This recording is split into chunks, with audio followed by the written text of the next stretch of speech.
जय हिंद दोस्तों। आज हम पढ़ेंगे मानवीय श्वसन मार्ग, मतलब वो सारी प्रक्रिया कहाँ कहाँ से रास्ते होकर श्वसन हमारे फेफड़ा तक जाती है, जिसके बारे में पढ़ेंगे। देखिए, वो सारी अंग जो श्वसन में भाग लेती है सब श्वसन अंग कहलाता है। आइए हम अब एक एक करके सबको समझेंगे। सबसे पहला श्वसन मार्ग में आता है जिसका नाम है नासा छिद्र। क्या नाम है? नासा छिद्र। नासा छिद्र में ये बाल पाए जाते हैं। आप देखिए, नासा छिद्र आगे के जो हिस्सा होता है इसको बोलते हैं नासा छिद्र। इसमें छोटे छोटे बहुत सारे बाल पाए जाते हैं। ये बाल क्यों पाया जाता है? देखिए, भगवान कुछ सोच समझ के दिए हुए हैं। बाल क्या करता है ना, बाल अगर नाक हम श्वसन कर रहे हैं तो जो भी धूल कण जा रहा है उस धूल कण को रोक लेते हैं बाल। इसी कारण नाक में बाल पाया जाता है कि जो धूल कण है उसको रोक ले। तो पहला है नासा छिद्र। नासा छिद्र में बाल पाए जाते हैं। दूसरा है नासा कपाट। एक बार पूरा हम पढ़ लेते हैं। पहला है नासा छिद्र, नासा कपाट, ग्रासनी, इसका बोलता है फेरिक्स, स्वरतंत्र इंग्लिश होता है लैरिंक्स, इंग्लिश होता है। दूसरा जो पांचवा उसको बोलते हैं ट्रेकिया, छठा को बोलते हैं ब्रोंकाई, सातवां को बोलते हैं ब्रोंक्यूलिस, आठवां को बोलते हैं एल्वियोलिक, तब से इस तरह जाता है। देखिए, पहला नासा छिद्र, इसके बारे में बताएं कि इसमें बाल पाए जाते हैं छोटे छोटे। ये बाल क्या करता है कि धूल कण को अपने अंदर रोक लेते हैं। दूसरा है जिसका नाम नासिक कपाट। दूसरा क्या नाम है? नासिक कपाट। जैसे नाक छिद्र है उसके आगे थोड़ा सा बढ़ोगे ना तो वो हिस्सा कहलाता है नासिक कपाट। कोई कि इस पर चोट लग जाता है जिसके कारण खून आने लगता है, तो नासिक कपाट पर चोट लगने के कारण ही खून आने लगता है। नासिक कपाट में म्यूकस पाया जाता है। म्यूकस एक चिपचिपा पदार्थ है जो पाया जाता है नासिक कपाट में। ये चिपचिपा पदार्थ क्या करता है, जो धूल कण को ये बाल रोका था उसको अपने अंदर चिपका लेता है, कौन? म्यूकस। अब इसी को हम लोग का म्यूकस को क्या करते हैं, रात भर सोते हैं या दिन भर तो पूरा नाक के अंदर म्यूकस बना रहता है जो अपने अंदर गर्दा को चिपकाए रखता है धूल कण को। फिर हम लोग क्या करते हैं, नाक में उंगली डाल के कपड़ा से इस तरह से खर के उसको बाहर निकाल देते हैं, जिसको हम लोग नकटी बोलते हैं।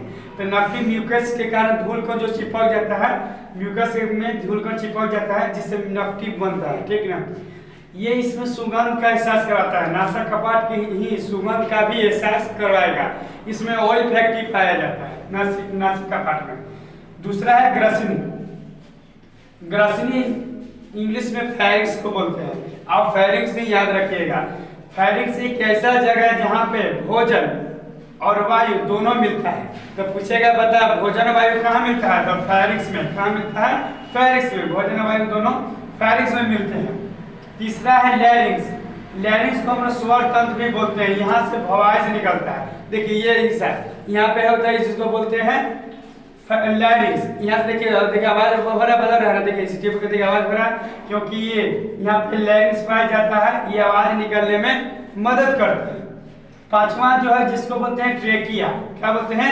ट्रेकिया। देखिए, नासा कपाट हो गया, नासा कपाट हो गया, नासा छिद्र हुआ, नासा कपाट हुआ, उसके बाद हुआ फेरिक्स।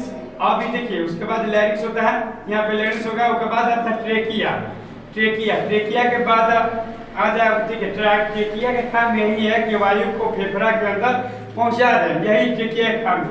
ट्रेकिया आगे जाकर दो भाग में इस तरह से बढ़ जाता है जिसको हम बोलते हैं ब्रोंकाई। क्या बोलते हैं? ब्रोंकाई। ट्रेकिया आगे जाकर दो भाग में बढ़ जाते हैं जिसको हम बोलते हैं ब्रोंकाई। ब्रोंकाई से छोटे छोटे कण, ब्रोंकाई से छोटे छोटे ब्रांच निकले रहते हैं। ब्रोंकाई से छोटे छोटे ब्रांच निकले जिसको हम बोलते हैं ब्रोंक्यूलिस।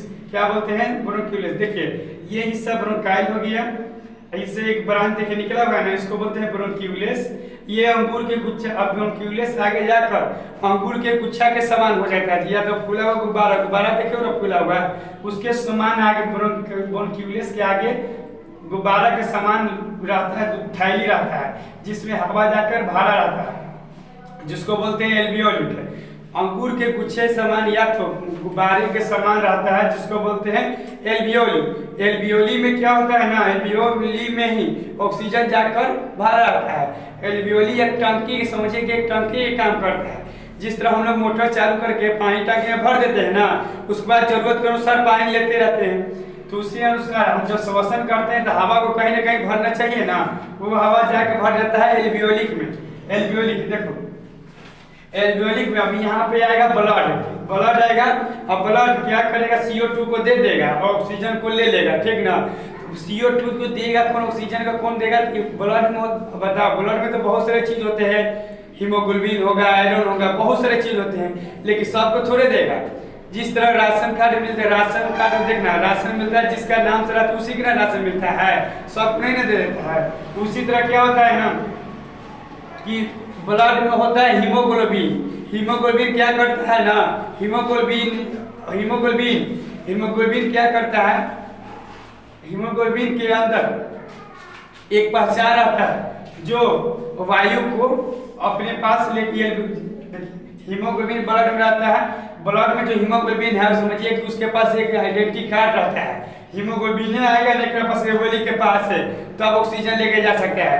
तो दूसरे और कोई आएगा तो एल्वियोलिक उसको ऑक्सीजन नहीं देगा, सिर्फ ऑक्सीजन हीमोग्लोबिन को देगा एल्वियोलिक। किससे देगा, हीमोग्लोबिन को। तो देखिए हम लोग ये ऑक्सीजन लेने कौन आएगा, ब्लड में कौन आएगा, हीमोग्लोबिन आएगा, ऑक्सीजन लेके चला जाएगा।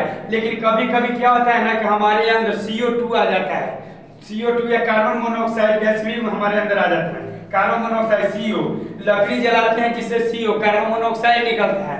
तो कार्बन देखिए लकड़ी जला के इसी कार्बन, जब लकड़ी जलेगा तो कार्बन मोनोऑक्साइड निकलेगा। अब बताइए, अब मान लीजिए कि वायुमंडल में कार्बन मोनोऑक्साइड की मात्रा बढ़ गई है, तो हम सांस लिए तो ये वायु के साथ सांस लिए तो एल्वियोली में चल जाएगा कार्बन मोनोऑक्साइड और ऑक्सीजन भी रहेगा।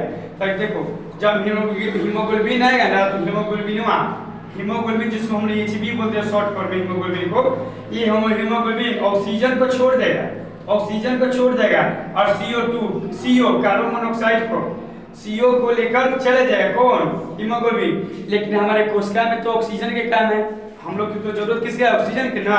लेकिन वायुमंडल में होने के कारण, कार्बन मोनोऑक्साइड होने के कारण लेके किसका गया, कार्बन मोनोऑक्साइड को लेकर चला गया। तो बताइए, तो कोशिका के लिए सही नहीं है कार्बन मोनोऑक्साइड।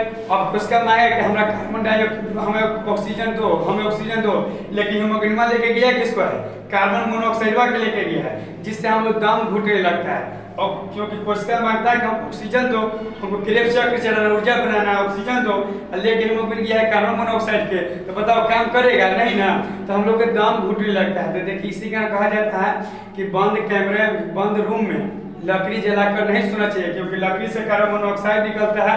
ये कार्बन मोनोऑक्साइड जब ये क्या होगा, जब एल्वियोलिक में जाएगा तो हीमोग्लोबिन कार्बन मोनोऑक्साइड को लेकर चला जाएगा, ऑक्सीजन को छोड़ देगा, जिससे दम घुटने से मौत भी हो जाएगा। अब ये हीमोग्लोबिन ले जाकर किसको देगा, तो सेल को, और सेल के अंदर माइटोकॉन्ड्रिया में क्रेब्स चक्र चलता है, जिससे ऊर्जा बनता है। आप लोग समझ गए होंगे किस तरह से हमारे श्वसन मार्ग है। फिर से एक बार रिवीजन कर लेते हैं, रिवीजन। पहले नासा छीर, फिर नासा का वर्ड आप लोग 3-4 बार बोलिएगा। पहले नासा छीर, नासा का पार, pharynx, larynx, trachea, bronchi, bronchioles, alveoli, blood, cell. इस तरह से पूरा हमारे बॉडी में ऑक्सीजन चले जाता है और फिर इसी माध्यम से बाहर निकल जाता है कार्बन मोनोऑक्साइड। आप एक स्क्रीनशॉट लेना चाहते हैं, इसको तो ले लीजिए।